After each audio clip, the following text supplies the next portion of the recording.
silahkan duduk. Monggo Pak, duduk sebelah sini. Nah, sebelumnya perkenalkan ya Bunda sama Bapak, saya Bidan Irawati, bidan yang jaga di praktek sini ya. Untuk Bapak dan Ibu, kemarin kan sudah WA saya menanyakan tentang persalinan yang tanpa mengejan itu ya. Iya, tahu dari mana infonya?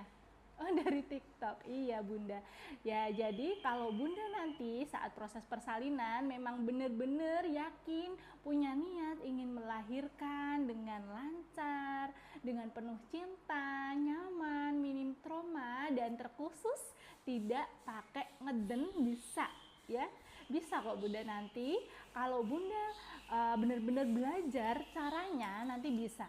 Jadi kalau mau persalinan yang benar-benar tanpa mengejen, sebelum actionnya Bunda wajib untuk memberdayakan diri terlebih dahulu. Nah, tepat sekali sekarang Bunda datang ke sini, jadi nanti saya akan memberikan penjelasannya lebih detail lagi mengenai bagaimana caranya melahirkan. Kok bisa sih tanpa ngeden ya? Memang kalau dengarannya itu aneh. Kalau melahirkan kan normalnya itu kita harus ngeden. Memang ngeden itu refleks otomatis seorang ibu saat melahirkan. Namun bisa kita kontrol dengan nafas supaya apa? Supaya saat kita ingin ngeden, nah kita ingat nafas. Jadi ngedennya bisa tertahankan dan terhentikan dengan hanya tiupan nafas saja. Caranya sangat-sangat mudah dan sangat praktis. Hanya ada 3 cara supaya kita bisa menerapkan persalinan yang tanpa mengejan. 3 cara yang harus Bunda praktekkan saat terjadi kontraksi persalinan atau saat perut sudah merasakan gelombang cinta, sudah mulus teratur, sudah ada tanda-tanda persalinan. Saat kontraksi itulah Bunda langsung praktekkan ketiga ini, dengan syarat pembukaannya pun harus sudah lengkap sesuai instruksi atau panduan dari bidannya ya. Jadi untuk tahu buka lengkap atau belum nanti dikasih tahu kok sama bidannya. Buka lengkap atau belum pun nanti juga dikasih tahu lagi penurunan kepala dedeknya itu sudah seberapa. Jika masih tinggi, Bunda harus tetap fokus nafas relaksasi biasa. Tahu kan nafas relaksasi biasa seperti apa? Iya, iya betul sekali. Tarik nafas dari hidung yang pelan sampai paru-paru penuh, kemudian keluarkan saja lewat mulut dengan pelan, dengan lembut, dengan penuh senyuman. Jadi tarik nafas, keluarkan secara pelan, tenang, lembut. Jadi saat menarik nafas, Bunda juga harus optimis, harus yakin ya, buang semua energi negatifnya, hirup semua energi positifnya dengan tersenyum. Kalau kita tersenyum, otomatis tuh yang terhirup energi positif ya. Coba dipraktekkan. Nah, keluarkan dengan lembut lewat mulut. Nah, seperti itu adalah nafas relaksasi. Nah, kita masuk ke nafas saat kontraksi jika sudah pembukaan lengkap itu dengan 3. Yang pertama, Bunda harus nafas terlebih dahulu. Nafasnya sama, diambil lewat hidung yang banyak sampai paru-paru penuh. Ingat dengan senyuman juga. Kemudian yang kedua, Bunda tiupkan nafas yang sudah Bunda hirup ya, ditiupkan lewat mulut ke bawah.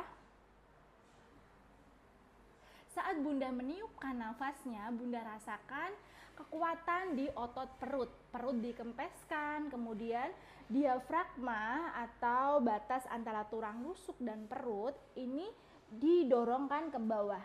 Ya, jadi posisi Bunda nanti saat meniupkan nafas yang sudah dihirup jangan ke atas ya, atau tidak boleh berpegangan ke atas, nanti diafragmanya tidak bisa membantu dorongan perut untuk mendorong janin ke bawah. Jadi tiupkan saja, lihat ke bawah, lihat ke arah perut, ditiupkan, perut dikempeskan, rasakan kontraksinya, rasakan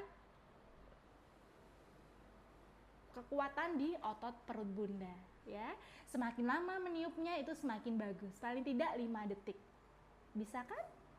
gampang sekali. Yang ketiga itu diakhiri dengan senyuman gembira ya, karena untuk menyambut buah hati tercinta itu tidak boleh dengan cemberut, tidak boleh dengan sedih. Kalau kita sedih, cemberut, stres, itu otomatis otot-otot di dalam tubuh Bunda itu tidak akan bisa rileks. Akibatnya kalau Bunda tidak rileks, itu akan membuat otot perineum, otot jalan lahir itu kaku.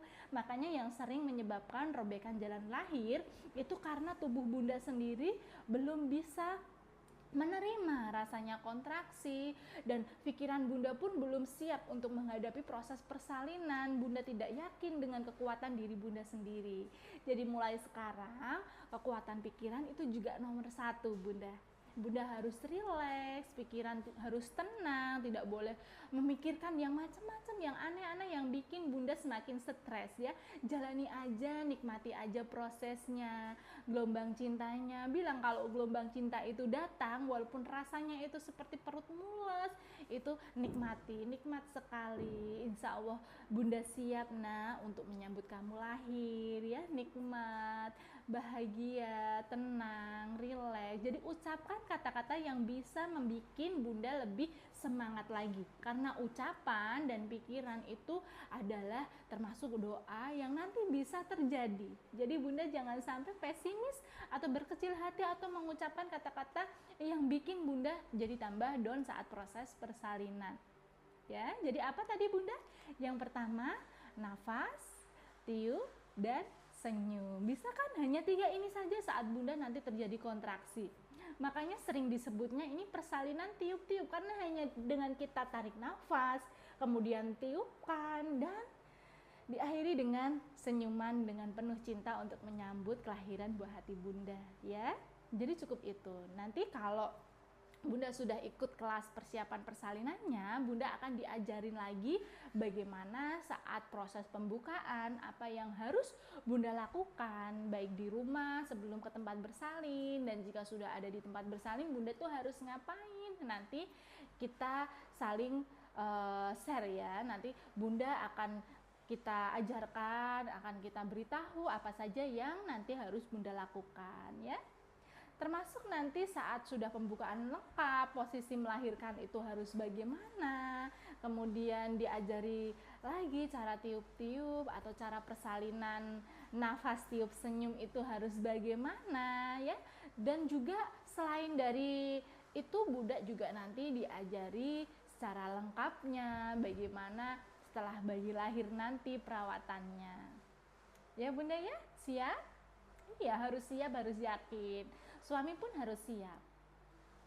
Nah, nanti kalau suami ingin juga membantu proses persalinan istri atau membantu langsung menyambut buah hati tercinta, di sini boleh ya. Jika semuanya normal, tidak ada halangan, nanti bisa suami pun bisa membantu saat kepala bayi keluar, bisa membantu menangkap sendiri buah hatinya.